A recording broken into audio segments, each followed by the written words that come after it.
कर्नाटक के बेंगलुरु में छत्रपति शिवाजी महाराज का अपमान हुआ। कांग्रेस से संबंध रखने वाला, कांग्रेस को पसंद करने वाले एक व्यक्ति ने बाकायदा मूर्ति को खंडित किया और काले पेंट से पोत दिया। इस सब के अपमान पर उद्धव ठाकरे जी कर्नाटक के मुख्यमंत्री को यह कहते हुए घेर रहे हैं कि इसमें कार्रवाई नहीं हो रही है और सरकार जो है ढुलमुल रवैया अपना रही है। मोदी जी एक तरफ तो जो है छत्रपति शिवाजी महाराज की बड़ाई करते हैं काशी के अंदर जाकर, दूसरी तरफ उन्हीं के बीजेपी के शासन में इस तरह का अपमान हो रहा है। इसको लेकर महाराष्ट्र के अंदर कई शहरों में प्रदर्शन हुए, लेकिन वाकई में अब घिर रही है कांग्रेस। तो शिवसेना को उल्टा घेरा जा रहा है और शिवसेना के जो फॉलोअर हैं वो भी अब उद्धव ठाकरे से कह रहे हैं कि क्योंकि जो कर्नाटक में हुआ, बेंगलुरु में जो हुआ, वो तो कांग्रेस का कार्यकर्ता है और कांग्रेस का कार्यकर्ता वहां इस तरह की हरकत कर रहा है, तो क्या वो सोनिया गांधी से इस बारे में बात करेंगे? क्या वो सोनिया से समर्थन वापस लेंगे? अब समर्थन वापस का तो सवाल नहीं उठता, क्योंकि समर्थन वापस का मतलब है, सोनिया पर सवाल उठाने का मतलब है सरकार गई। और यही है असली कमजोरी इस समय। इसीलिए आपको बता दूं, शिवसेना के अंदर से आक्रोश फूट रहा है कि सत्ता पे काबिज होने के लिए उद्धव ठाकरे जी गद्दी पर काबिज हैं। अब जब कांग्रेसी लोग छत्रपति शिवाजी महाराज का अपमान कर रहे हैं, ऐसे में भी उद्धव ठाकरे कांग्रेस पर एक शब्द नहीं बोलेंगे, सवाल उठा रहे हैं। हालांकि आपको बता दूं, कर्नाटक सरकार में जो वहां पर मुख्यमंत्री हैं बसवराज, उन्होंने तो बाकायदा इसमें सख्त लहजे में कार्रवाई की है और गृह मंत्री हैं वहां पर नागा ज्ञानेंद्र को भी बाकायदा ये सख्त निर्देश दिए गए हैं कि जो भी इसमें दोषी हों उन सबके खिलाफ सख्त कार्रवाई की जाए। और अभी तक आपको बता दूं 27 लोगों को गिरफ्तार किया गया है। लेकिन वो जो कांग्रेस से संबंधित कार्यकर्ता है, जिसकी फेसबुक पोस्ट से पता लगा कि वो यूं तो दिखा रहे हैं, कुछ भी प्रदर्शन कर रहे हैं, लेकिन अब आप देखिए उसको कैसा एंगल दिया जा रहा है कि मराठी वर्सेस कन्नड़, इस तरह का कुछ दंगा दिखाया जा रहा है। ये कांग्रेस की पुरानी चाल रही है कि जिन भी राज्यों में उसको लगता है कि वहां सत्ता हाथ में नहीं आई, वो क्षेत्रीय लोगों को आपस में लड़ा देती है। आप पंजाब में चले जाइए, पंजाब में अब चुनाव आ रहे हैं, वहां चरणजीत सिंह चन्नी को बिठाया हुआ है, वो एक तरफ धर्म का कार्ड खेल रहे हैं, दूसरी तरफ वहां हिंदू सिख कराने की पूरी कोशिश हो रही है। यही किसान आंदोलन के जरिए की जा रही थी। फर्जी किसान आंदोलन दिल्ली में खड़ा किया गया और यहां ला लाकर जितने मर्डर हुए हैं या जो लड़कियों का रेप भी हुआ जिसका, वो कौन थी? हिंदू थी। अब करने वाले कौन? सिख। और ये कोशिश थी कि पूरे देश में हिंदू सिख का दंगा हो जाए, लेकिन मोदी जी की कूटनीति ने यह दंगा नहीं होने दिया। तो आज पंजाब में आप देख लीजिए, बेअदबी के नाम पर जो लिंचिंग की जा रही है, बाकायदा वहां के पुलिस के अफसर का बयान आ गया है कि वो बेअदबी नहीं है, किसी ने बेअदबी नहीं की, सीसीटीवी फुटेज देख लिया पुलिस ने। यह केवल और केवल लिंचिंग है, दंगा कराने की एक साजिश है। कांग्रेस को जहां भी सत्ता हासिल नहीं होती, वो वहां इसी तरह जातीय दंगे, धार्मिक उन्माद, चाहे क्षेत्रवाद, इसको लेकर के दंगे फसाद कराती है। और अब उसको लग रहा है कि कर्नाटक में सत्ता उसके हाथ में नहीं आई तो वहां क्षेत्रीय दंगे करा दो। और वहां मराठा को लेकर के जिस तरह से मराठी लोगों के ऊपर हमले हो रहे हैं, ये छत्रपति शिवाजी महाराज का जो अपमान हुआ है, अब तक अगर इसमें उद्धव ठाकरे जी के अंदर छत्रपति शिवाजी महाराज के लिए कुछ जज्बा होता तो अभी तक सोनिया गांधी को वो कह चुके होते कि अपने कांग्रेस से कार्यकर्ताओं को, वो जो कार्यकर्ता हैं उनको कंट्रोल में करिए, उसको अपनी पार्टी से निकालिए। लेकिन इस पर एक भी शब्द नहीं बोलेंगे और इस तरह की बयानबाजी होती रहे या कुछ भी होता रहे। अब इसको लेकर बाकायदा शिव सैनिकों के अंदर से सवाल उठ रहा है। और अभी हाल ही में देखिए प्रेस कॉन्फ्रेंस करके अनिल परब पर जो सवाल उठे थे, इसीलिए आपस में फूट इनमें हो रही है, क्योंकि बीएमसी का जो चुनाव आ रहा है, इस चुनाव को देखते हुए शिव सैनिक अपने को इस समय घुटन महसूस कर रहे हैं। और वो ये महसूस कर रहे हैं कि जो नगर निगम पे बीएमसी में उनका कब्जा है वो उनके हाथ से जा सकता है, क्योंकि जिस तरह से छवि खराब हो रही है, इसमें तो यही लग रहा है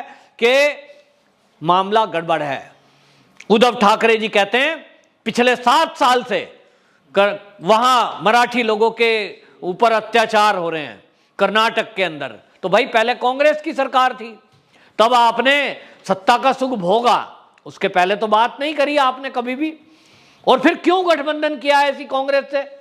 तो ये जो हो रहा है इस पर सवाल तो उल्टा उठता है उद्धव ठाकरे जी पे कि जो कांग्रेसी छत्रपति शिवाजी महाराज का अपमान कर रहे हैं उनके साथ आप गठबंधन में हैं। और अभी आपके जो पार्टी के बड़े कार्यकर्ता हैं, संजय राउत जी हैं, वो तो अगला 2024 तक की बात कर रहे हैं कि राहुल गांधी, सोनिया गांधी, प्रियंका गांधी यही लीडर हैं। और यूपीए की बात कर रहे हैं, यूपीए की चेयरपर्सन सोनिया गांधी है। वो कहते हैं 2024 में अगर कोई मोदी जी को, इसको भाजपा को रोक सकता है तो वो यूपीए है, और यूपीए की चेयरपर्सन वो कहते हैं सोनिया गांधी है। एक सवाल नहीं उठाते। लेकिन अब ये बात चल रही है कि जिस तरह का शासन ये महाराष्ट्र में चल रहा है, इसको लेकर के वाकई में अब शिव सैनिकों के अंदर आक्रोश पनप रहा है। और जहां तक आपको बता दूं, जितना भी मराठवाड़ा है उसमें मराठियों के अंदर छत्रपति महाराज, ठीक है, वो छत्रपति महाराज उनके दिल में एक भगवान की तरह है, घर घर में पूजे जाते हैं। और ऐसे में यदि कोई उनका अपमान करे और ऐसे में उल्टा, मतलब आप केवल एक मुख्यमंत्री पे सवाल उठाकर और प्रधानमंत्री को कहकर इसको दूसरों के पाले में गेंद डालने वाली बात है, जबकि आप सत्ता में बैठे हुए हैं कांग्रेस के समर्थन से। तो इसको लेकर के बाकायदा एक बहुत गहरा आक्रोश अंदर अंदर चल रहा है। लोगों का कहना यह है कि यह सत्ता के सुख में उद्धव ठाकरे जी ने विपरीत विचारधारा वाले लोगों से समझौता कर लिया सत्ता का सुख भोगने के लिए।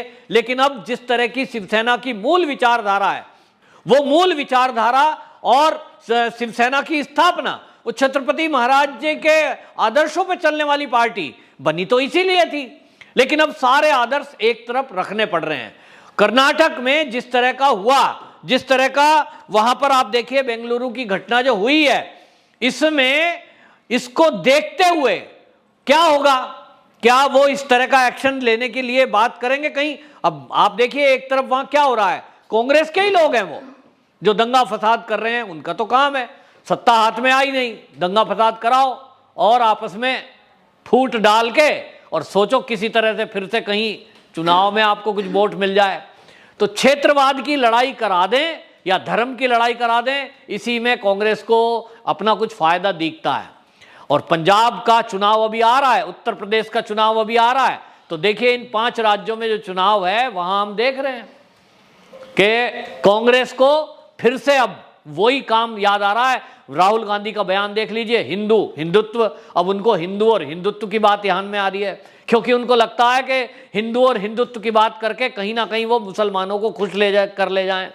कर्नाटक के अंदर जिस तरह की स्थिति हुई है, अभी कुछ ही दिन हुए हैं, पीएफआई का बहुत बड़ा वहां एक जलसा हुआ और उस पीएफआई के जलसे में बाकायदा क्या प्लानिंग थी? सारी प्लानिंग यही थी कि किसी तरह कर्नाटक को जलाओ। ये पीएफआई का एंगल हमने दिल्ली के दंगों में देखा, और दिल्ली के दंगे में ये पीएफआई के मदद से जो दिल्ली दंगे हुए, जो वहां हमले हुए, लोगों की संपत्ति जला दी गई, ये इस आंदोलन के पीछे सीएए के विरोधी लोग थे। शाहीन बाग था और इस शाहीन बाग में कांग्रेस का समर्थन था। जो टुकड़े टुकड़े गिरोह था जेएनयू का, राहुल गांधी तो वहां उनके साथ खड़े हुए मुस्कुराते हुए फोटो खिंचवा रहे थे। यानी एक तरह से पहले ऐसा नहीं था, पहले कांग्रेस कभी भी इस तरह के काम में साथ नहीं देती थी जो इस तरह के दंगाई थे या कुछ बवाल करने वाले। लेकिन अब राहुल गांधी के नेतृत्व में जो इस समय और सोनिया गांधी के नेतृत्व में जो कांग्रेस चल रही है, वो एक खतरनाक मोड में है। और ये खतरनाक मोड ये है कि आज की डेट में ये कम्युनिस्टों के साथ खुलकर सामने आ गए। देश की आजादी के बाद से ये छुपकर कुछ ना कुछ समझौता चल रहा है, वो चीजें आज खुल के आ रही हैं कि देश की आजादी के बाद से चल रहा है। इतिहास को तोड़ा मरोड़ा जाए, किस तरह से शिक्षा की नीतियों में परिवर्तन किया जाए, किस तरह से दूरदर्शन पे कब्जा किया जाए, इसके लिए कम्युनिस्टों को छोड़ दिया और कांग्रेस ने देश के संसाधनों पे कब्जा करना शुरू किया। लेकिन आज ये खुलकर सामने आ गए। एक समय में तो कांग्रेस और वामपंथी विचारधारा के लोग आमने सामने लड़ा करते थे पश्चिम बंगाल में, लेकिन अब ये दोनों मिल गए हैं। इनको लगता है कि अकेले अकेले भारतीय जनता पार्टी को आप रोक नहीं सकते, तो दो विचारधारा एक हो जाओ। अब दो दुश्मन एक हो गए, ये मोदी जी को रोकने के लिए, ये हिंदुत्व को रोकने के लिए, ये भाजपा को रोकने के लिए है। और इस फॉर्मूले में जहां इनको लगता है, अब पीएफआई क्या है, एनजीओ है, लेकिन उसका काम यही है कि माहौल में वो तनाव पैदा करे, दंगे फसाद करे और आगाजनी करे, लूट करे। ऐसे लोगों को पीछे से सपोर्ट करती है, डायरेक्ट सपोर्ट नहीं करती। डायरेक्ट सपोर्ट करती तो अभी तक सब बैन होके और जेल में होते। कई कार्यकर्ता उसके पकड़े गए हैं, उत्तर प्रदेश के दंगे में पकड़े गए, दिल्ली के दंगों में भी उनके ऊपर कार्रवाई हुई है, कर्नाटक में भी 1 महीने पहले उन्होंने ये सब प्लानिंग करा था, लेकिन उस समय ये सब चीजें सामने नहीं आ रही थी जो आज हो रहा है। तो आज महाराष्ट्र के ऊपर ये जो सारा कुछ चल रहा है तीनों दलों की सरकार में, ये सब देखा जा रहा है। और कांग्रेस के अंदर जिस तरह से महाराष्ट्र में 3 दलों की सरकार है, उसमें वाकई में उद्धव ठाकरे को ये सोचना चाहिए, उनको केवल गद्दी मिली है, लेकिन बाकी क्या। एनसीपी के जितने भी अधिकारी हैं, एनसीपी के जो मंत्री हैं कोटे से, अब देखिए उसमें अधिकांश के ऊपर तो भ्रष्टाचार का आरोप है। आप देखिए कि जो ये शिवसेना सरकार में चल रहा है, इसका किसको नुकसान होगा। एनसीपी सत्ता में पूरा कब्जा करके और जिस तरह से अपनी चला रही है, अजीत पवार फंसे, जिस तरह से अनिल परब फंसे, अनिल देशमुख फंसे, उसमें वो मौज ले रहे हैं, लेकिन इसका नुकसान किसको भुगतना पड़ेगा, शिवसैनिकों को, यानी शिवसेना को। और ये सब बीएमसी के चुनाव में जनता का आक्रोश सामने आएगा।